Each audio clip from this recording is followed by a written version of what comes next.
Assalamualaikum warahmatullahi wabarakatuh. Perkenalkan, nama saya Uus Ustiaroh dari jurusan Pendidikan Vokasional Teknik Elektro Universitas Sultan Ageng Tirtayasa. Di sini saya akan menjelaskan tentang pengelolaan laboratorium dan bengkel.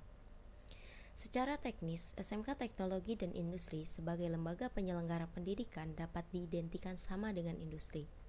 Keduanya menghasilkan suatu produk yang harus berkualitas. Bedanya, di SMK bahan bakunya diolah melalui proses belajar mengajar. Selain itu, di SMK identik dengan praktik. Fasilitas praktik merupakan komponen utama dalam mendidikan kompetensi. Oleh karena itu, harus selalu dalam kondisi baik dan layak untuk digunakan. Pengelolaan laboratorium dan bengkel tidak terlepas dari kata manajemen, yang terbagi ke dalam 9 kelompok. Yang pertama, manajemen operasional, manajemen perbaikan berkelanjutan, pendekatan JIT atau just in time, total productive maintenance, pengembangan berbasis komputer, pengembangan model SIMAP, manajemen perawatan fasilitas, penataan fasilitas laboratorium, manajemen bengkel. Yang pertama yaitu manajemen operasional. Menurut Tampu Bolon, manajemen operasional merupakan manajemen proses konversi dengan bantuan fasilitas seperti tanah, tenaga kerja, modal, dan manajemen masukan atau input yang diubah menjadi keluaran, berupa barang, jasa, atau layanan. Jadi, pengendalian mutu dibutuhkan agar instansi dapat memenuhi kebutuhannya dengan baik sehingga output yang dihasilkan sesuai dengan target yang lebih positif di mata masyarakat, yaitu dengan lingkungan fisik tempat kerja yang lebih aman, sehat, dan nyaman. Yang kedua yaitu manajemen perbaikan berkelanjutan. Manajemen perbaikan berkelanjutan sebuah lembaga yang baru berdiri dengan tujuan mampu bersaing dengan lembaga lain yang sejenis. Manajemen perbaikan berkelanjutan selalu membawa perubahan ke arah yang lebih baik. Jadi, suatu lembaga atau organisasi jika dalam melaksanakan prinsip-prinsip manajemen pasti akan mempengaruhi orang-orang yang akan berada di dalam lembaga atau organisasi tersebut, termasuk para siswa yang akan menjadi budaya untuk selalu memperbaiki diri, tidak menyerah pada keterbatasan yang ada, dan selalu berupaya memperbaiki kondisi yang ada dengan sumber daya yang tersedia. Seandainya terpaksa harus berinvestasi pun jumlahnya kecil. Konsep manajemen perbaikan berkelanjutan terbagi ke dalam 6, yaitu mengutamakan kualitas, perbaikan perawatan dan inovasi, berbicara dengan data, orientasi proses atau hasil, proses berikut adalah konsumen, siklus PDCA atau SDCA.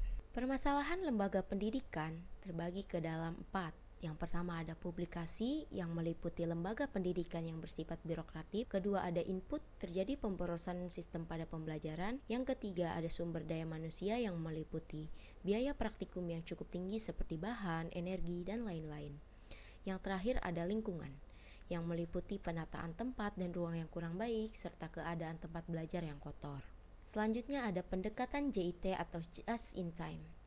Konsep just in time atau JIT adalah suatu konsep di mana bahan baku dan yang digunakan untuk aktivitas produksi didatangkan dari pemasok atau supplier tepat pada waktu bahan itu dibutuhkan oleh proses produksi, sehingga akan sangat menghemat bahkan meniadakan biaya persediaan barang atau penyimpanan barang atau stocking cost. Selanjutnya ada konsep penerapan sistem JIT. Yang pertama, memperluas jaringan. Kedua, menggunakan teknologi ICT. Yang ketiga, berorientasi pada kualitas dan perencanaan beban yang seragam. Yang keempat, mempersingkat waktu untuk persiapan. Selanjutnya ada Total Productive Maintenance atau TPM. TPM atau Total Productive Maintenance adalah sebuah sistem manajemen perawatan yang dalam proses melibatkan orang mulai dari manajer hingga ke operator dan teknisi dari level paling bawah. Sistem ini bersifat menyeluruh atau total dan terintegrasi dengan baik, meliputi personil perawatan, piranti dan alat uji, suku cadang, fasilitas khusus, data dan perangkat lunak. Selanjutnya ada batasan TPM terdiri dari 5 unsur. Yang pertama yaitu membangun kerjasama di industri untuk memaksimalkan efektivitas sistem produksi. Kedua, pendekatan lapangan yang membangun organisasi yang menangkal setiap jenis kerugian sepanjang masa sistem produksi. Yang ketiga, implementasi TPM ke seluruh departemen lintas atau sektoral, melihat setiap individu dari pimpinan hingga proses lapangan atau lintas level. Dan yang terakhir, mengadakan kegiatan zero loss atau melalui kelompok kecil atau motivasi. Selanjutnya ada pemeliharaan berkala atau periodic maintenance, yaitu pemeliharaan yang dilakukan secara berkala sesuai dengan jadwal yang telah diprogramkan. Pembuatan jadwal itu berdasarkan kepentingan perlakuan terhadap objek pemeliharaan, misalnya keperluan penggantian oli seharusnya berapa jam kerja, penyetelan ulang bagian kegiatan yang bergerak setiap berapa bulan dan sebagainya. Pemeliharaan berkala dikenal adanya pemeliharaan weekly, monthly, dan yearly. Kedua, ada running maintenance, ialah pemeliharaan suatu peralatan atau fasilitas dalam keadaan bekerja atau dioperasikan atau digunakan. Selanjutnya ada shutdown maintenance, ialah pemeliharaan suatu peralatan atau fasilitas yang mana peralatan atau fasilitas tersebut harus diberhentikan. Yang selanjutnya yaitu lack of maintenance, ialah kekurangan atau kelemahan dalam pemeliharaan atau yang disebut juga pemeliharaan yang tidak baik.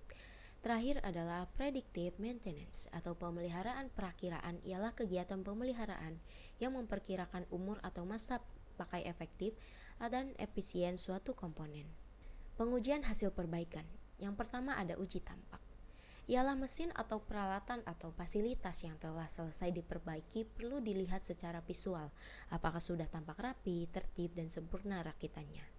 Yang kedua, uji geometrik, ialah pengujian komponen mekanis seperti kerataan permukaan, kesentrisan, putaran, kesikuan, kedataran, dan sebagainya. Yang ketiga, uji fungsi, ialah menguji semua bagian yang bergerak apakah bagian-bagian tersebut telah berfungsi sebagaimana mestinya. Yang terakhir ada uji jalan atau uji coba, ialah pengujian terhadap mesin atau peralatan atau fasilitas setelah selesai diperbaiki, yaitu dengan cara menjalankan mesin hingga beban penuh. Selanjutnya ada pengembangan sistem laboratorium berbasis komputer.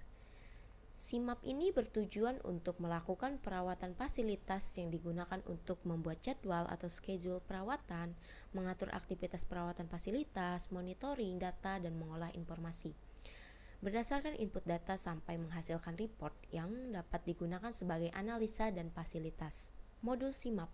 Modul SIMAP terdiri dari modul fasilitas inventory, merupakan modul aplikasi yang berfungsi untuk menyimpan record data fasilitas atau peralatan, dan data tersebut dapat diolah kemudian untuk dijadikan perawatan fasilitas. Yang kedua, modul consumable goods, merupakan modul aplikasi yang mengolah data-data stok, spare part, barang-barang habis pakai, dan data permintaan perbaikan yang dilakukan oleh user. Yang ketiga, modul fasilitas maintenance. Pada modul ini dapat dilakukan dengan masukkan data-data perawatan disesuaikan dengan data fasilitas atau peralatan yang akan dirawat. Selanjutnya ada pengembangan model SIMAP. Yang pertama, metode perancangan yang meliputi System Development Life Cycle atau SDLC, definisi SLC, tahapan siklus hidup, data flow diagram, DFD, skema dan entity relationship diagram atau ERD. Yang kedua ada rancang bangun SIMAP yang meliputi perencanaan, perancangan sistem, penerapan aplikasi SIMAP, spesifikasi program, struktur program SIMAP, dan penggunaan program. Selanjutnya ada manajemen perawatan fasilitas. Secara umum, profil manajemen perawatan dan penataan fasilitas di bengkel atau laboratorium SMK dapat digambarkan dalam beberapa program kegiatan. Ditinjau dari ketersediaan dan dukungan dokumen terhadap beberapa aspek manajemen, administrasi, organisasi, pendanaan, sumber daya manusia, teknisi operasi pelaksanaan, dan aspek perbaikan berkelanjutan. Selanjutnya ada prinsip-prinsip. Yang pertama, mengedepankan mutu. Kedua, keterlibatan stakeholder. Yang ketiga, proses selanjutnya.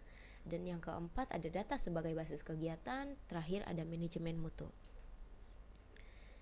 Manajemen penataan fasilitas laboratorium dan manajemen bengkel. Produktivitas kerja praktek sangat ditentukan oleh kualitas dukungan fasilitas yang dalam hal ini adalah bahan baku, mesin, dukungan fasilitas, mesin, peralatan, perkakas, dan lingkungan kerja praktik. Produktivitas kerja praktik antara lain adalah bebas dari reject, DP, dan human error yang mendukung kualitas hasil kerjanya. Fasilitas tersebut harus dikelola dengan memanfaatkan sebagai elemen sumber daya dengan prinsip koordinatif, integratif, sederhana, sinkron, dan energis, agar dapat memiliki hubungan sumbangan yang signifikan terhadap peningkatan kualitas hasil kerja praktik. Oke, cukup sekian dari saya, kurang lebihnya mohon maaf. Wassalamualaikum warahmatullahi wabarakatuh.